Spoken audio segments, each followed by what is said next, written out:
ఈరోజు కుంభరాశి వారికి విద్యార్థులు ఏకాగ్రత లోపించడం వల్ల మీ చదువు పాడవుతోంది. అలాగే చదువు అర్థం కాక ఇబ్బందులు కనపడింది. చాలా జాగ్రత్తగా చదువుకోవాలి. ఉద్యోగస్తులు ఆఫీసులో పని ఒత్తిడి పెరుగుతోంది.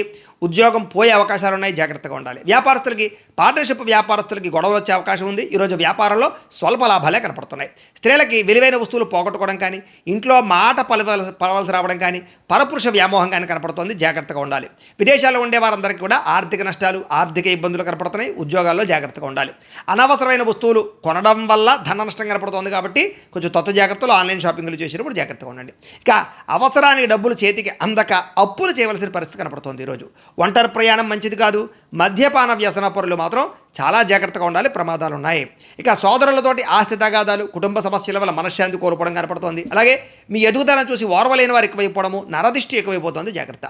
ఈరోజు నిద్ర సరిపోకపోవడం వల్ల శారీరక నీరసము, అలసట పెరుగుతాయి. ఆహారపు అలవాట్లలో మార్పు తీసుకురావాలి. వ్యాయామం ఖచ్చితంగా చేయండి. ఇక ప్రేమ వ్యవహారం ఇంట్లో తెలియడం వల్ల గొడవలు కనపడుతున్నాయి. అలాగే పక్కవారి మాటలు విని భార్యాభర్తల మధ్య గొడవలు పడే అవకాశం ఉంది, జాగ్రత్త. భారీ పెట్టుబడులను వాయిదా వేయండి. షేర్లకి ట్రేడింగ్లకి దూరంగా ఉండండి.